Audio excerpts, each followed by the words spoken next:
Então, dando continuidade à nossa conversa sobre filosofia e ética na administração pública, com o professor Aurélio, essa parte da nossa aula a gente vai falar mais especificamente sobre a questão ética. Então, professor, você poderia falar sobre como compreender melhor a ética e qual que é a relação dela com a moral? Se são sinônimos, como é que é? Certo, Júlio. Realmente, ética e moral são palavras utilizadas na atualidade como se fossem a mesma coisa, né? Elas têm muitos pontos em comum, mas não são exatamente a mesma coisa. Nós podemos acompanhar a definição que moral é o comportamento real dos indivíduos em relação às regras e aos valores que lhes são propostos. Já a ética é uma filosofia da moral, ou seja, é um estudo racional sobre a experiência moral dos seres humanos, sobre como se estabelecem normas que sejam válidas para todos. Então, dá para dizer que a moral é objeto da ética, enquanto a ética é um estudo, uma reflexão sobre a moral. Na nossa sociedade, nós temos inúmeros preceitos, princípios que as pessoas, alguns seguem, outros não seguem. Muitos deles estão expressos nas leis, outros deles estão no próprio imaginário popular ou nas tradições que são transmitidas de geração para geração. Então, nós temos inúmeros parâmetros de moralidade para seguir e desde criança já somos introduzidos na sociedade que espera de nós um comportamento moral, né? E nós somos julgados como morais ou imorais, de acordo com o quanto nós nos colocamos dentro desses modelos e desses parâmetros que a sociedade vem definindo ao longo do tempo. Só que isso muda de sociedade para sociedade. Comportamentos que são morais na nossa sociedade brasileira podem ser considerados imorais na sociedade libanesa, por exemplo, né? E vice-versa. Então, quando nós nos comportamos certo ou errado de acordo com nossas leis e costumes, isso se refere à nossa moral. Já a ética é aquele nosso comportamento que investiga a moral, para saber se ela está adequada ao que é excelente para o ser humano. A gente sabe que muitos códigos, muitas leis, elas perdem a validade no decorrer do tempo, porque os motivos pelos quais elas surgiram na sociedade, em uma determinada época, esses motivos desapareceram, né? Às vezes as pessoas são enquadradas em leis completamente descabidas e acabam pagando o preço disso, quando na verdade precisamos de reflexões éticas que venham a suprir essa moral para que ela seja mais adequada ao que se espera do ser humano. Principalmente agora na época, a partir da modernidade e do capitalismo moderno, a ética tem sido cada vez mais utilizada e a palavra ética tem sido muito usada. E as relações de trabalho sempre trazem assim o comportamento ético da profissão, ou o código de ética da profissão. Se a pessoa feriu lá alguma regra do código de ética, ela pode ser punida. Quando na verdade aqueles códigos lá são códigos de moral, né? A ética jamais vai poder ser limitada a códigos. Professor, o conceito de ética está espalhado há um bom tempo já em todos os lugares do debate da sociedade, né? Qualquer jornal, qualquer universidade, a gente vê o tempo todo esse conceito. Por que ele virou um termo, assim, tão batido, a gente pode dizer, e sendo reivindicado pelos mais diferentes grupos, né, na sociedade? Sim. Eu acredito que justamente pelo fato do comportamento das pessoas estar sendo cada vez mais reprovável em relação ao próximo, justamente porque o individualismo está cada vez mais acirrado, cada vez mais se fala em competitividade, é justamente nesse momento que aparecem palavras como a ética usadas, né, assim, de forma bastante difundida e até mesmo sem compreender o seu real significado. O que nós precisamos entender é que, ao mesmo tempo em que reclamamos tanto da ética, nós temos refletido pouco sobre como nós podemos agir de modo a garantir o mínimo de dignidade a todos, de modo a garantir acesso e participação de todos na nossa democracia, de modo a fazer da nossa política algo que realmente sirva ao público e não ao privado.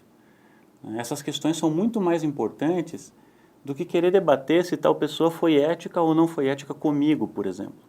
Porque às vezes eu condeno na outra pessoa exatamente o que eu também faço num outro momento e espero não ser pego.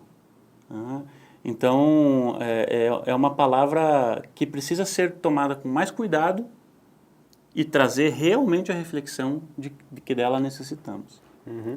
E qual que é a vinculação da ética com a política?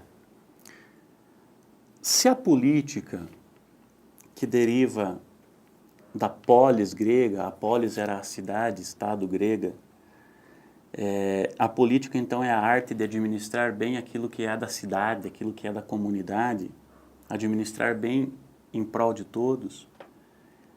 Se a política é essa arte, então é desnecessário dizer que a ética é importante na política, visto que a ética é a reflexão sobre a moral, sobre o comportamento dos indivíduos, buscando uma excelência para o gênero humano. Então, ética e política estão naturalmente imbricadas. E atualmente, o que nós percebemos muito é que a política tem ferido muito o compromisso da ética justamente pela forma de poder que ela se estabelece. Eu trago aqui o pensamento do filósofo francês Michel Foucault, que mostra um conceito de poder diferente daquele que nós estamos acostumados. Nós estamos muito acostumados com a ideia de que o poder é algo que alguém tem, alguém possui e exerce sobre as pessoas. Foucault diz que é o seguinte, que o poder, principalmente nas democracias, é algo que ninguém possui como proprietário, mas é algo que acontece na relação entre as pessoas. O que isso quer dizer? Quer dizer que um presidente da república, um prefeito, um governador ou mesmo um chefe de família, ele só tem o poder de fazer acontecer aquilo que ele quer se esse poder estiver difundido entre as outras pessoas também. Se as outras pessoas aceitam esse poder e se elas também reproduzem esse poder no momento em que elas estão na posição. Michel Foucault fala do poder como uma grande teia, como um tecido em que há um emaranhado de fios e você nunca sabe o qual fio está sustentando o outro. Mas quando você puxa um, você causa um estrago no tecido lá do outro lado que você nem imaginava que seria lá. Então o poder está muito emaranhado, está muito entranhado. E aquilo que os políticos que hoje nós reclamamos muito, que eles agem de forma antiética ou são muito individualistas, aquilo que eles fazem e que impactam tanto a nossa sociedade e que nós sofremos tanto com isso, talvez na proporção do poder que eles têm, é a mesma coisa que nós fazemos na coisa pequena. Quando nós tentamos levar vantagem de alguma forma, quando nós tentamos apadrinhar alguém porque é nosso conhecido ou coisas do gênero. Então, não teria como os nossos políticos serem diferentes se as relações de poder que a sociedade que eles representam são essas. Então, dificilmente, a gente tem exemplos de muitas pessoas que não se deixam corromper e que conseguem entrar na política e que acabam saindo logo. Ou aquelas que entram, todo mundo comenta, nossa, como que pode essa pessoa entrou na política e agora dê poder para essa pessoa e você vai ver quem ela mudou completamente. Não é que deu poder e aí ela mudou. Ou não é que ela mostrou quem ela é a partir do momento em que teve o poder. Para ela continuar, ela teve que entender as relações de poder, que não são dela. Ela é simplesmente uma parte. Então eu acho que se nós compreendermos o poder como o lugar de cada um no cenário, nós vamos começar a entender que a ética é uma reflexão necessária e também possível. Enquanto nós imaginarmos que o poder é algo de alguém exercido sobre outra pessoa, nós vamos sempre reclamar que o outro faltou com a ética, mas nunca vamos entender de onde vem isso e como podemos superá-lo, porque esse é um dever de todos nós. E como que é a aplicação da ética especificamente para a administração pública? Então, eu entendo que hoje nós temos uma questão muito clara, que é o que é público e o que é privado. Público é o que é de todos. Privado é o que é de cada um.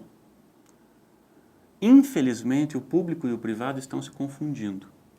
Gestores públicos estão fazendo uso desse mecanismo para fins particulares. E é aí que nós começamos a ter o grande problema de falta de ética ou problema ético na administração pública. Porque uma administração pública, ela não pode se pautar, por exemplo, pela competitividade de que se pauta uma administração privada.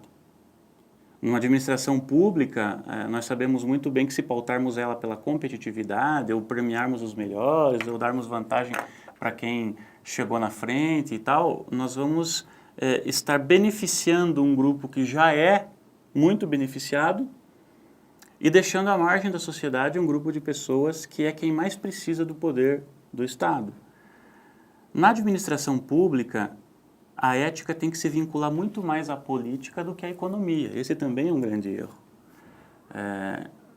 Se administra a cidade pensando economicamente, né? Por exemplo, foram anunciados muitos cortes na educação e na saúde, que são finalidades de uma gestão pública, né? Não são meios para a gestão pública.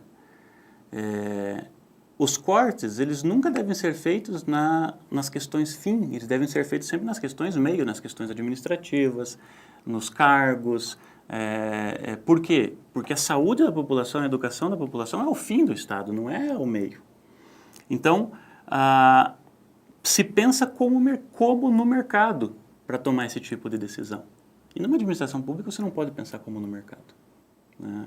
Então, a vinculação da ética com a administração pública é fazer a administração pública compreender novamente que a sua função é para o público e não para o privado.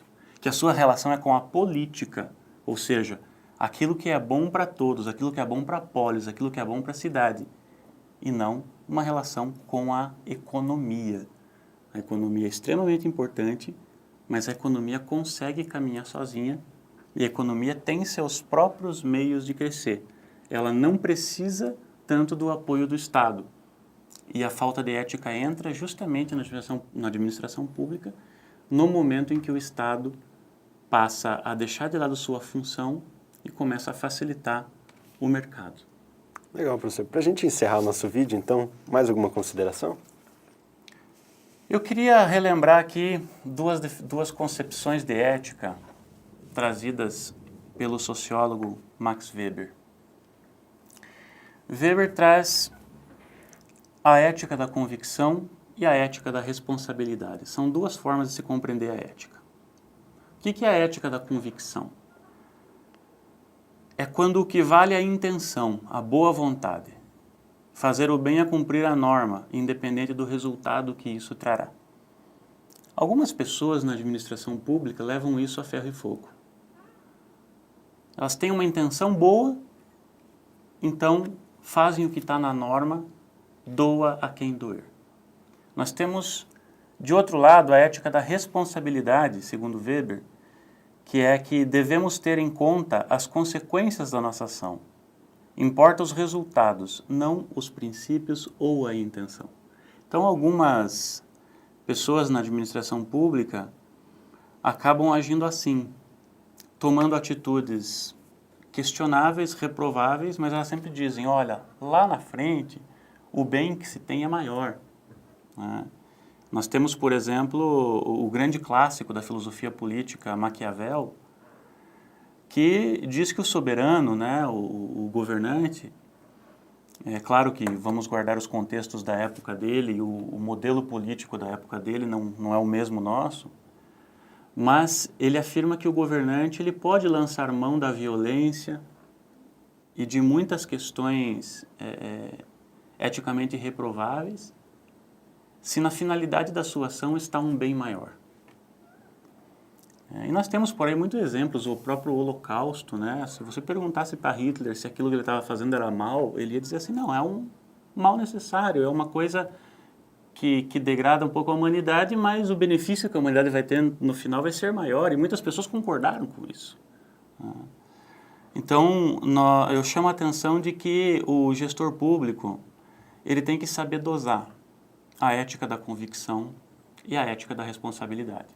Ele não pode atuar sem responsabilidade, mas não pode trair princípios, né, de uma gestão transparente e de uma gestão democrática. Essa é a importância da ética. E eu gostaria de finalizar trazendo mais uma citação de Michel Foucault, quando ele diz que a ética é necessária para que possamos ser livres.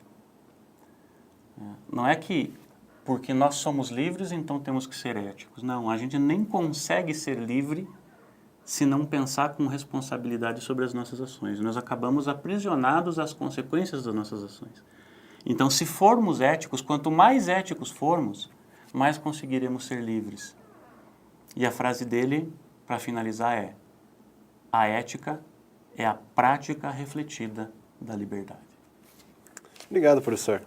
Obrigado, pessoal, então, e até a próxima.